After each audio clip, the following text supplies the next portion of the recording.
you posted this thing where you said, at 32 years old, I realized I was a child in an adult body. And this just hit deep for so many people. What did you mean? What I thank you for calling out that post. I think for a lot of us that can be really challenging to hear that about ourselves. And for me, if I'm speaking honestly, it was very challenging to come to that awareness. And what I met was mainly around my emotions and the way that I hadn't learned, of course, in early childhood.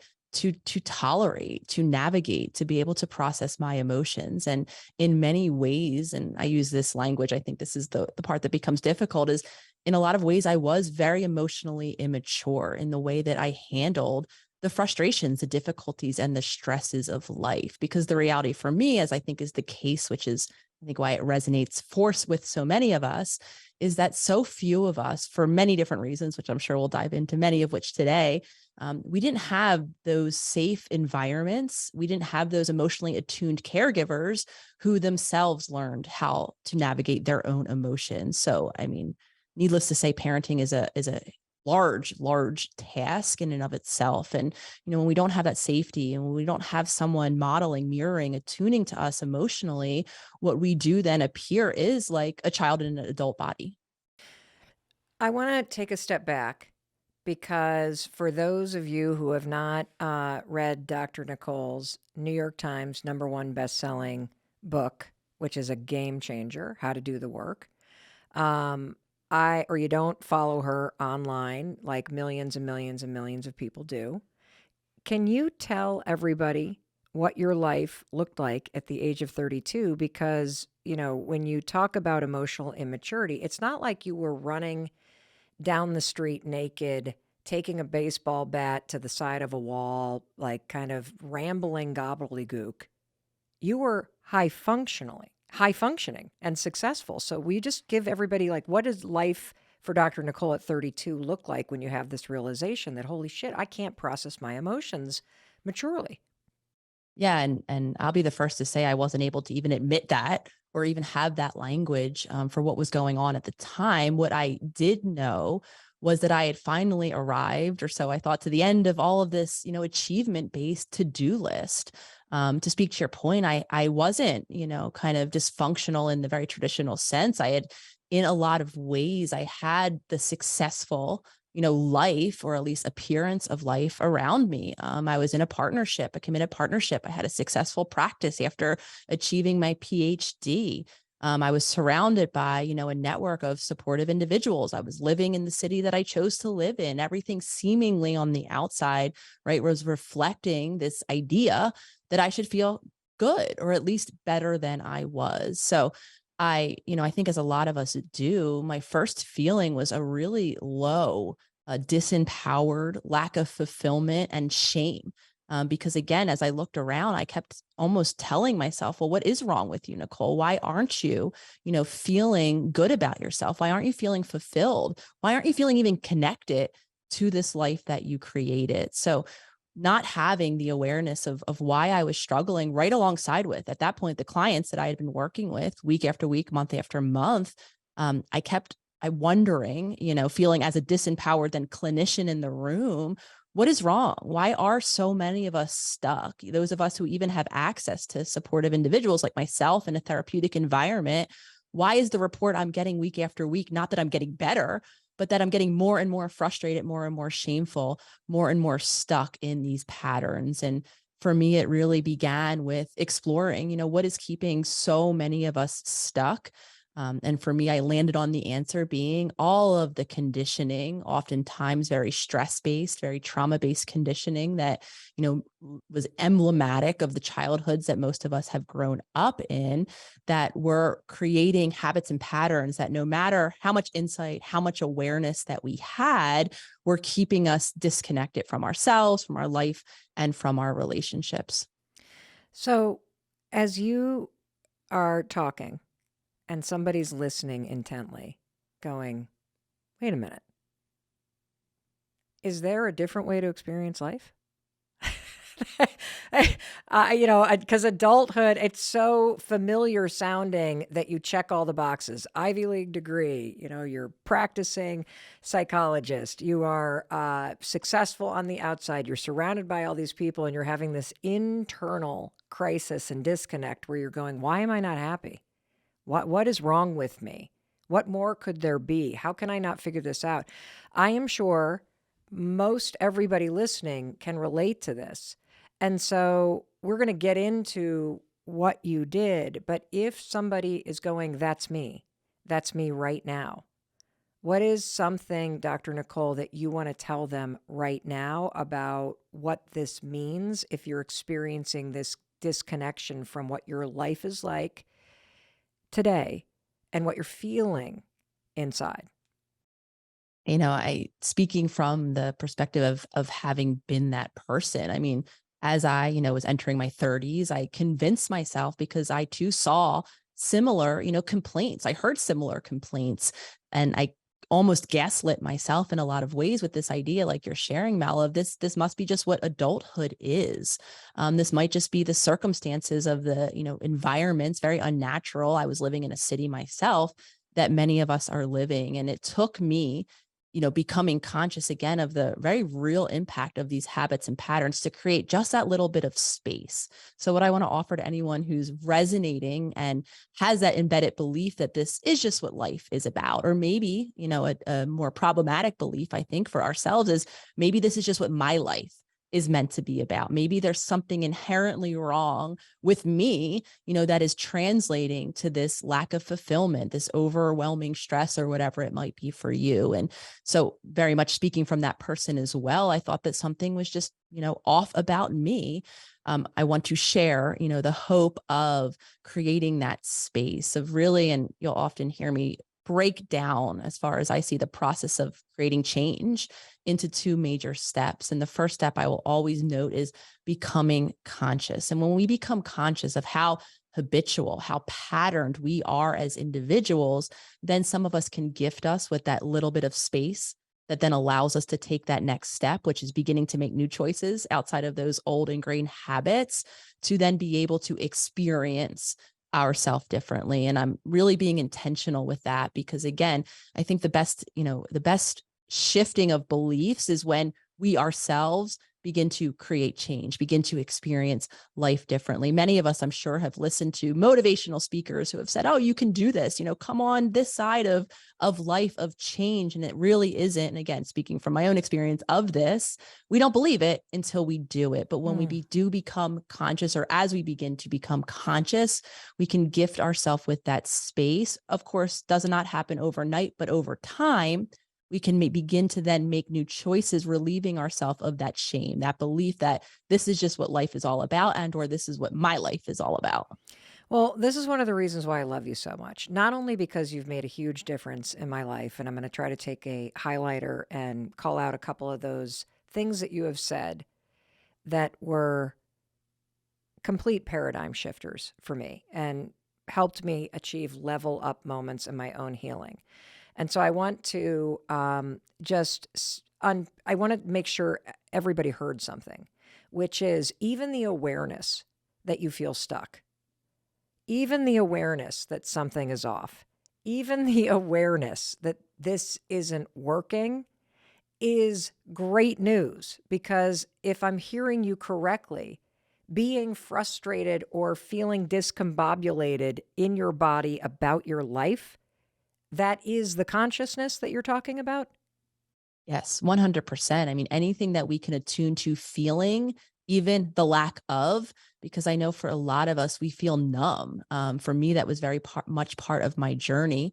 Is feeling apathetic, not actually feeling much of anything. Though, to speak to your, very beautiful celebration of that awareness, the moment we start to say, okay, I don't feel anything, or I feel so depressed, or whatever it is that I do feel, when I am able to see or witness, that's what consciousness means for me, and honestly acknowledge that that's the case for my circumstances, then we are actually beginning the process of creating change.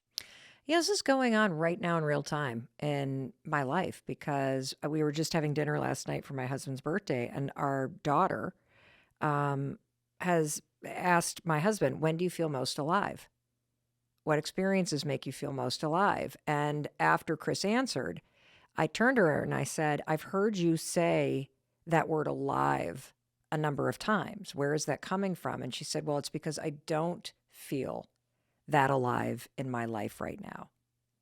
And I think when you have those insights, you're right to go, I was celebratory because I'm trying to highlight the fact that most of us react to that insight that, holy shit, I don't feel excited by my life.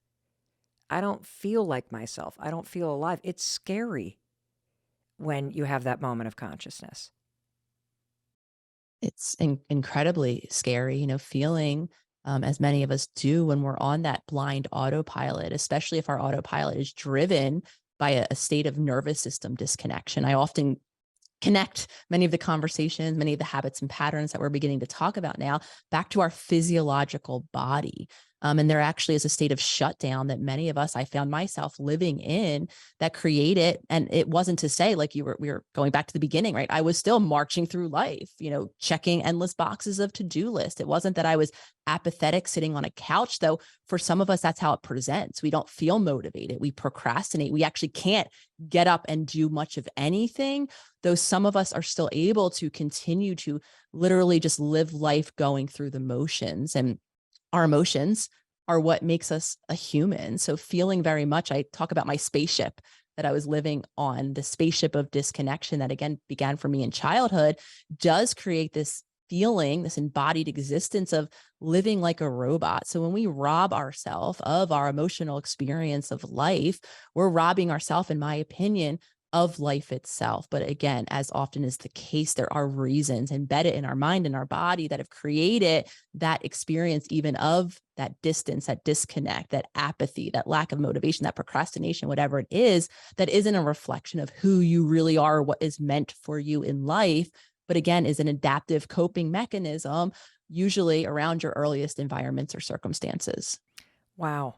I want to go back to this moment when you're 32 years old because, to your point, you were a practicing psychologist, seeing patients in a committed partnership, living in your dreams city, marching through life, yet emotionally shut down. And you used the words that you were emotionally immature. Could you unpack and define what emotional immaturity is? Because when you say that word, I think tantrum, but you also started to talk about shutting down. So, what does emotional immaturity mean, and how do we spot it in ourselves?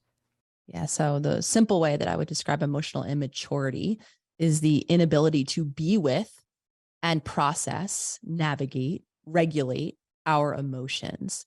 And again, I'm breaking that into two intentional components because so many of us, that example of being so shut down to my emotions is an example. It doesn't mean, let me start that way. It doesn't mean that my emotions weren't there. It means that again, in lacking a supportive, attuned caregiver in childhood, the only way that I was able to keep myself safe from that overwhelming feeling that emotions create in our childhood experiences, because we don't know how to tend or to regulate our emotions, created a circumstance where leaving my body, disconnecting my emotional awareness was the way that I could create safety. So for a lot of us, it can look like that shut down, that disconnection. But again, it doesn't mean our emotions aren't there. So being able to be aware of the reality that we're having emotions, they are actually how we register our environment around us. They give us important information or feedback in terms of how safe is this experience. They give us an indication of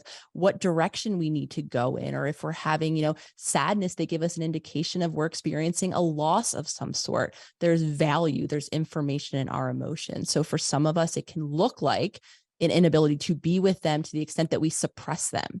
We keep them so outside of our conscious awareness that we aren't, or we're somewhat aware of them, but we don't allow ourselves to express them. Or for some of us, it's so outside of our conscious awareness that they're repressed beneath the surface. Doesn't mean they're not there. Now, to speak to your point about tantruming, for others, it might mean that we are aware of our emotions and we become them.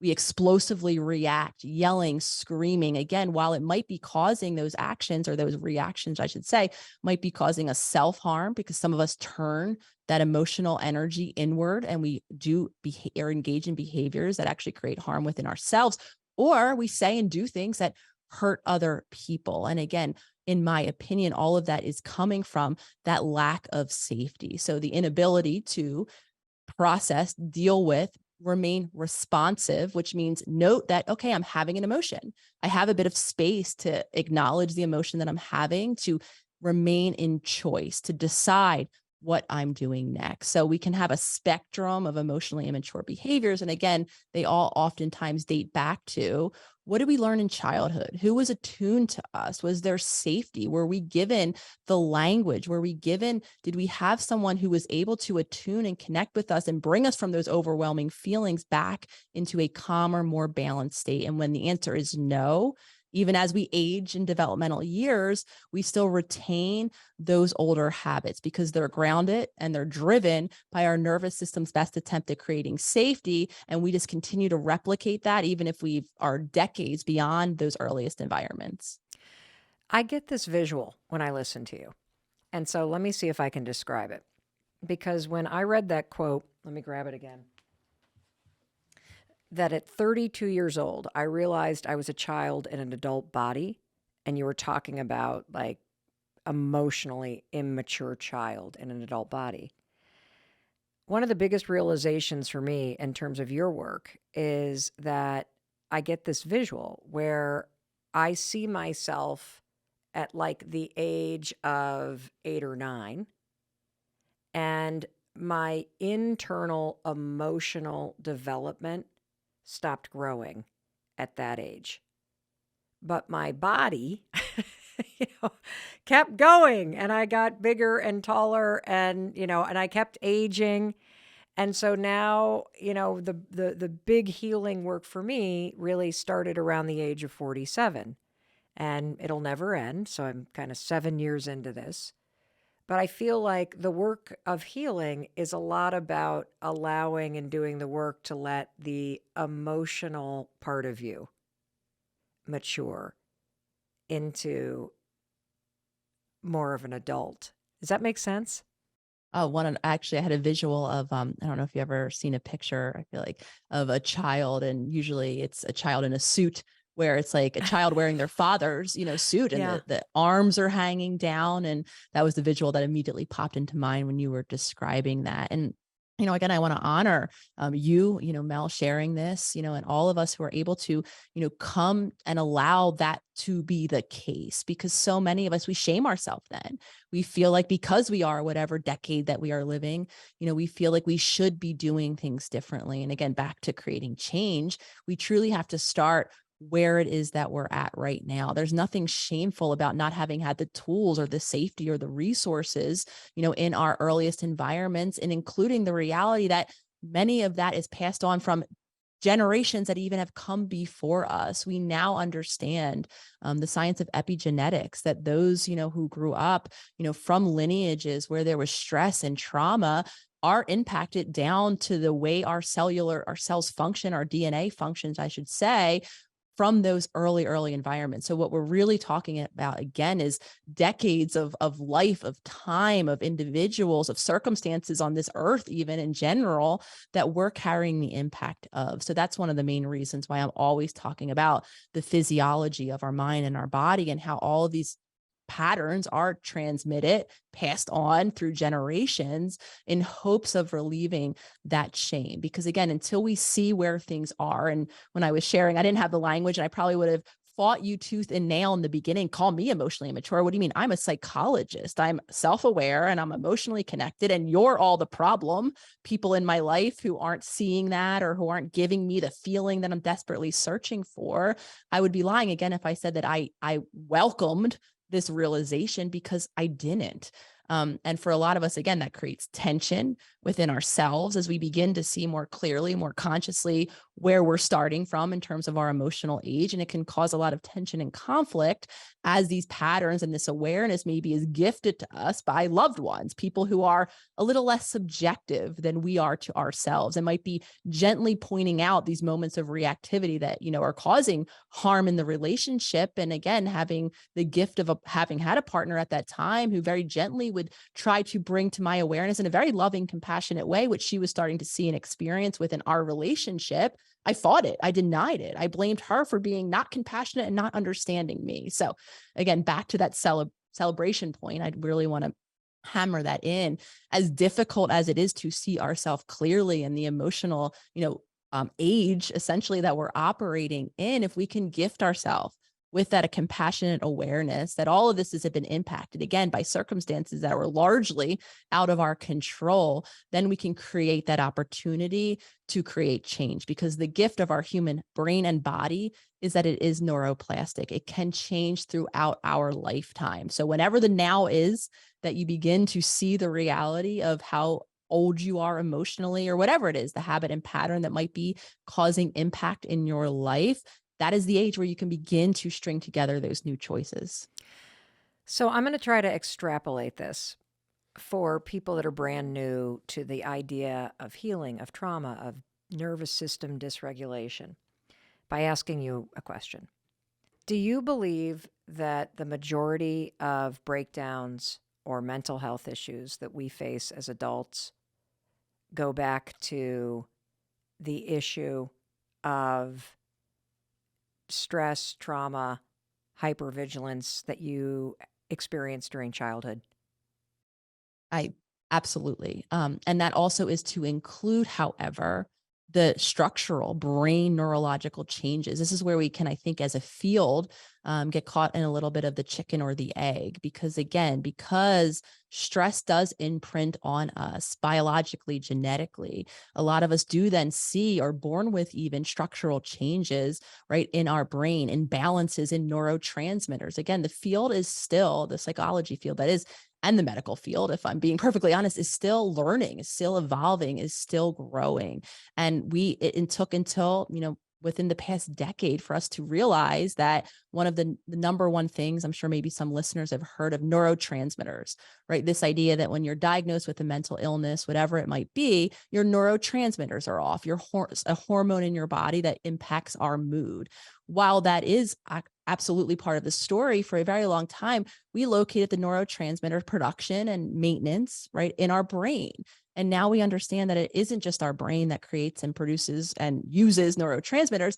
It is our gut, right? So now we have another whole part of the body that is impacted by decisions that we're making, food we're eating, pollutants that are in, toxins that are in the food that we're eating, habits around eating the food that, again, were passed through generation. So to simply answer your question, we can't localize it to just one exact factor, in my opinion, which is why I'm such a proponent, and I've shifted the way that I work and think and practice and teach into a more holistic model, because it's all of it. And the reality of it is there are structural changes. There are imbalances in our nervous system. There's dysregulation in our nervous system and imbalances in our neurotransmitter, I should say, that are creating then the symptoms that are, resulting in diagnoses. And my hope is to take the whole picture into account and to give people the opportunity to explore the deeper underlying causes, because that's the area where we can begin to intervene by making new choices, by creating a different internal environment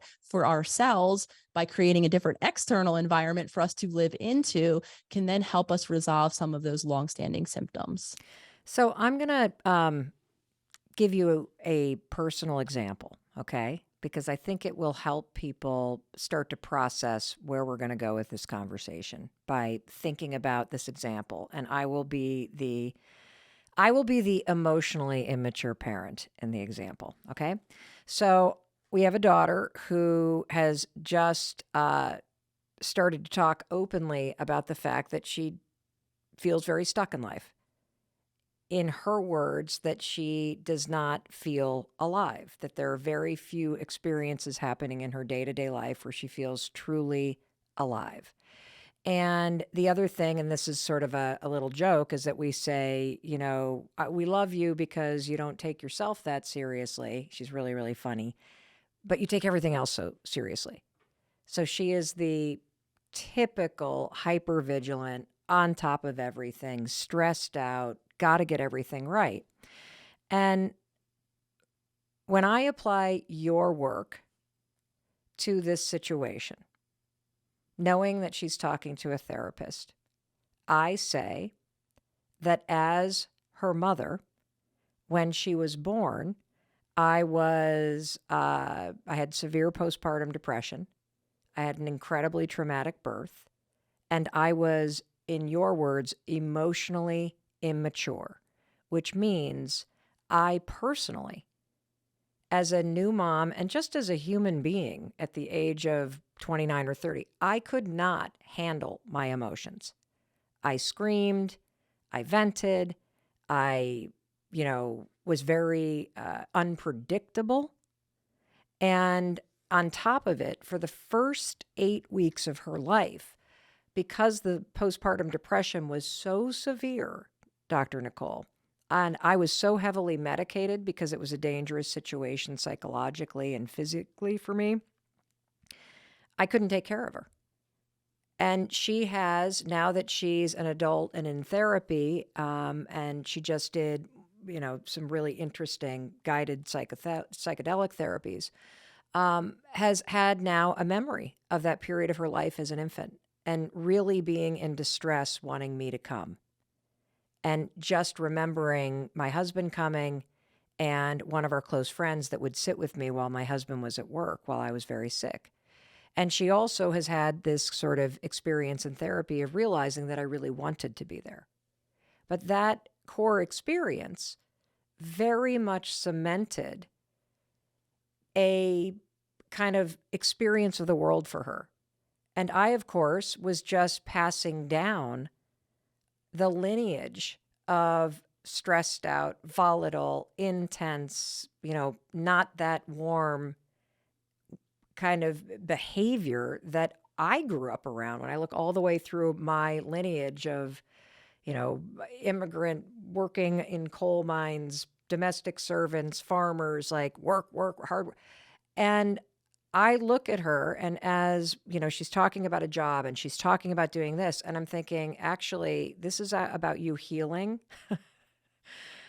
the I hate to say it this way, so please correct me, but I feel like the damage I fucking did to you because I didn't know any better.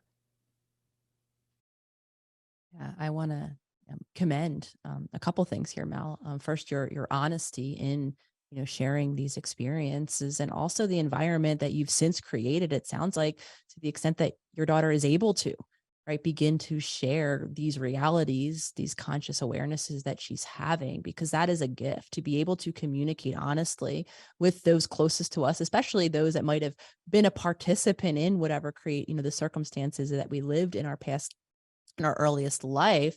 That is such a gift, because few families, I think, have at any time. And I know my family in particular, now we're just recently starting to be able to share things with each other in honesty, share what our different realities, I have two other siblings, are, and allow that to be the case. So that is absolutely something to celebrate. And the reality of it is, when we don't have the resources to take care of ourselves, and when we're stuck in this dysregulation that we're talking about in our nervous system, we're stuck in a survival mode in and of itself of our own. And so my heart, I actually felt myself welling up in emotion hearing you share that story, for not only your daughter, for you as well. Like you were sharing the awareness that she had of you wanting, right, to be present. And I think postpartum depression is one of those rarely talked about experiences that is so, I think a lot of times it's highlighted on how it is for the child of that disconnection, though how painful it is for the parent. who in their heart, wants to be, and I think this is the case with all of us, as with all parents, is there's a lot of well-meaning, well-intentioned Mhm. individuals that are of two minds within themselves, if they're even aware of it or not, of wanting to show up in whatever way, in a tuned and connected in a loving way, oftentimes wanting to reverse patterns that they know didn't serve them from their own childhood, yet not being able to, because the reality, and I use the term survival mode to really highlight the reality that when we're in survival mode, and this is all just driven by our nervous system, so it's not anything logical, our survival is our priority, which means that a child, a loved one, a partner, right, isn't where our attention and our resources need to be allocated at that moment. It's quite literally in us getting through the next few moments of life. And this might sound dire, which is why, again, I'm just offering that this is all driven by our ability to survive, by our evolution as a human. So, this is again where we are of two minds, where we might desperately want to show up, to connect, to be attuned to our child, and our body might not be prioritizing that child at all. It might be prioritizing us and our survival and us making it through the next moment, however difficult that moment is. And so again, I just want to, thank you for your honesty in shining the light on a topic as this, because I've spoken and worked with, in my past practice, a lot of women who were so shameful about the experience of having, that deep rooted depression, even of, this is another controversial, I think, thing to admit, of maybe being of two minds about how it is to actually be a mother, right? There might be a very well intentioned part that does want to show up and does want to be in care of a child. And the reality of needing to be in care of someone else for 24 hours a day is very difficult. It's very challenging. And there might be then conflicts in and of itself. So again, I want to commend you, for your honesty. And I want to commend the environment that's being created in your home where these things can be talked about. Because I think the more we're able to, again, be non-judgmentally honest with ourselves and with other people, to relieve ourselves, like you're even sharing. When I look back in time, I see the same patterns, just like I experienced with my mom. When I look back at her family experience, it's cold, it's disconnection. She literally had a father who came home from work. He was the financial support of the household, put up his newspaper, and quite literally ignored the children. So it's not surprising that the mother then emotionally that I, was born into, didn't have the tools to emotionally connect, no matter how much she wanted to do different, and knew that that was a painful experience for herself. She was locked in her own survival mode and was just simply unable to. Yeah, I agree. And in sharing the story, it actually is somewhat liberating for me because I don't want to pass down that generational cycle or trauma of being in survival mode and having a conflicted relationship with giving and receiving love. And what I can so profoundly see is that since I'm catching this in myself at 47 and I'm still working on it, my kids probably, I'd say at least 6 or 7 times a week go, "Watch your tone, mom. Watch your tone of voice." For me is when my emotional immaturity kicks in, when my inability to tolerate something. Mel Robbins is now her 8-year-old self because her tone of voice goes nasty, just like I heard in my household the tone of voice in the adults around me go nasty when I was 8 years old. And so I want to make it very clear as a takeaway for people that if you are resonating with this idea of, you know, being in breakdown or feeling stuck or feeling disconnected in your adult life, first of all, we all go through it. If not a lot, a couple times, right? A couple big breakdowns everyone goes through. So it's normal, but it's not, it's good news because you're awakening that your current way of living on autopilot or being shut down, or in the words of my daughter, not feeling alive, that's not how you're wired or meant to live. And so this moment of consciousness is an opportunity. As I looked around, I kept almost telling myself, well, what is wrong with you, Nicole? Why aren't you, feeling good about yourself? Why aren't you feeling fulfilled? Why aren't you feeling even connected to this life that you created? And for me, I landed on the answer being the childhoods that most of us have grown up in, were keeping us disconnected from ourselves, from our life, and from our relationships. If somebody is going, that's me, what is something, Dr. Nicole, that you want to tell them right now about what this means if you're experiencing this disconnection from what your life is like today and what you're feeling inside?